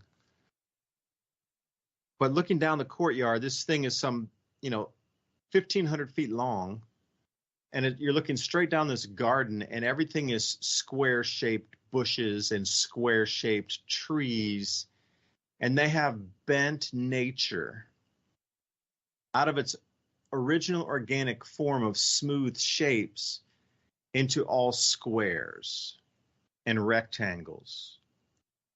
And in the documentary, it talks about that is how the powerful and the wealthy showed how they could dominate with their wealth and power to take nature and bend it at their will into something that is not natural. So when you were to walk at this courtyard, let's say in the 1700s, and all these bushes were square, your jaw would drop and go, oh, how much power and wealth does this person have? How many people are they using to bend nature and form it into a rectangle or a square of a bush? This was a representation of wealth, and rich was the ability to control nature at that level. It wasn't about how much gold they had or how big their palace was. It was about the ability to show nobility and power and wealth through control over and dominion over nature. And again, we get into this misinterpretations. I mean, how much of the Sumerian texts have been misinterpreted with the incorrect lexicon that we still take today? Like the Aramaic, the original, language used to write the Bible with. You take Aramaic all the way to English, it's gone through Roman, it's gone through Greek, it's gone through, how many translations before it's gotten to today? You really think it's the same word? Because I was at my parents, and I'll give you an example. I was at my parents' house, and they had a few Bibles laying around there, and they go to church quite often. So I was asking about the Anunnaki, and I was like, well, yeah, look up Genesis, Anunnaki. And it said the word giants in there. And I was like, why does it say the word giants? Anunnaki are very, very, they're very referenced. So why is the word giant now instead of the actual term of the name that was a referenced name of Elohim and these types of Anunnaki? Why did the biblical scriptures change and move all those words over from the actual reference thing to just giants? There were giants in the day. There were Nephilim in the day. Okay, they even misconstrued and moved the word from Nephilim into giants.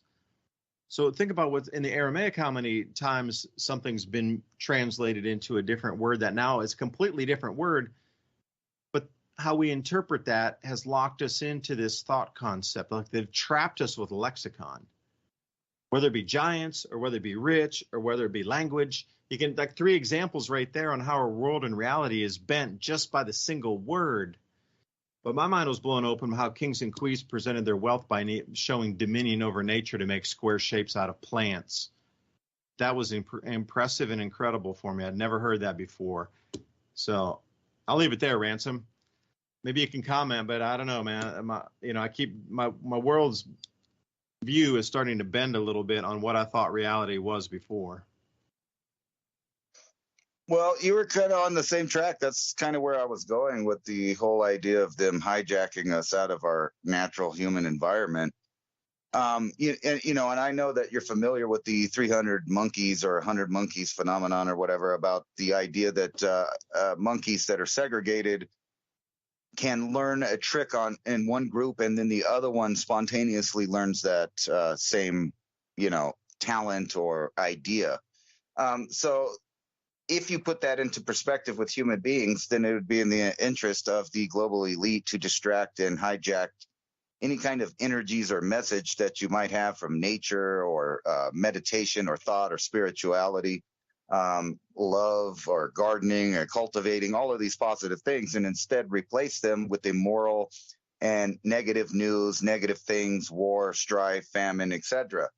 And then you get into this idea that you were talking about, that, they have their own little groups of people and their weird philosophies and esoteric groups that get around and try to manifest things through different, ideas of meditating, sacrificing, all kinds of other things, sigils, ideas like that.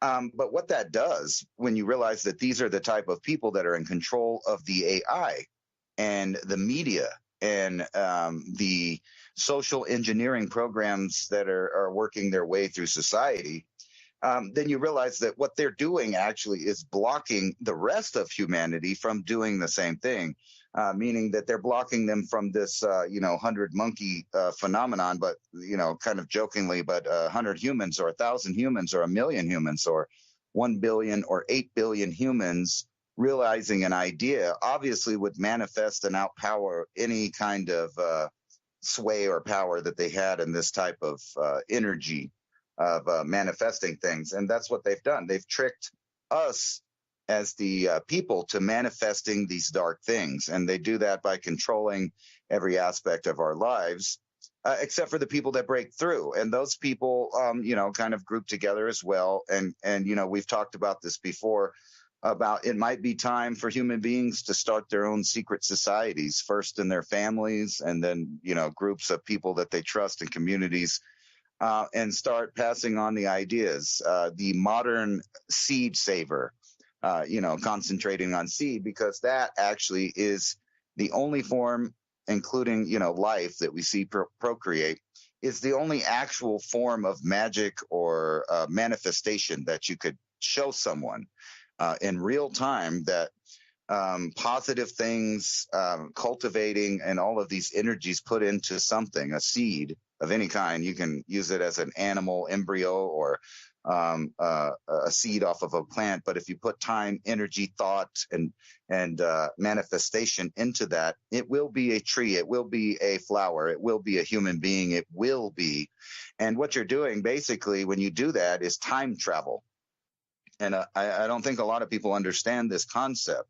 So when you're talking about whether or not it's okay to stop something from growing per se, what you're really doing is traveling to the future and eliminating that future and making sure that future never manifests. So whether we're talking about a single life or a single seed or the outcome of the human civilization, there are forces out there trying to manifest, steer, and control the destiny of the eventual output of these ideas. So that's why each human kind of has to have this epiphany on their self, that they control their thoughts, not the elite, and they control their manifestation.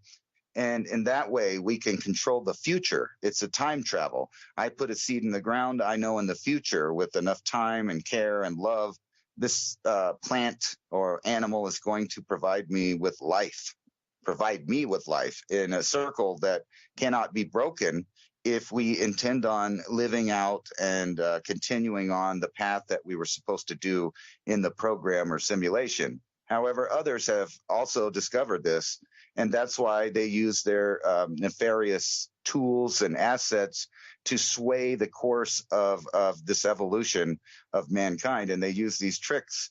And some of them aren't tricks. They're just basic psychology of human beings, prone to fear. And they use the idea of our existence, our instincts against us. Human beings are basically built to deal with saber-toothed tiger right in front of them, the bear that's snarling at you, the group, fight or flight. And that's when we figure it out. And they know this, and they know that human beings will put off and have a hard time thinking about future problems and future plans and future manifestations. So they, do stuff like, I'm going to go ahead and say it, they infiltrate the water, the food, the education, the air even. And now we're in the future where they're even trying to play God with the environment, cutting down stuff out of spite of nature is what it seems like. Not for nature or, for humans, but why would you want to even, go into a program like that of death and destruction? You wouldn't. And those who try to direct others away, if they have a large enough following, I'll bring you back to the Beatles again. Love, love, love. If you can't get people to hate each other, you can't have a war now, can you? Thanks for staying with us. David DuByne right here along with Ransom Godwin signing off. We'll see you next week. Revolution Radio, Studio A, 10 p.m. to midnight every Thursday. What can you manifest this week that's positive for the world? Bye for now.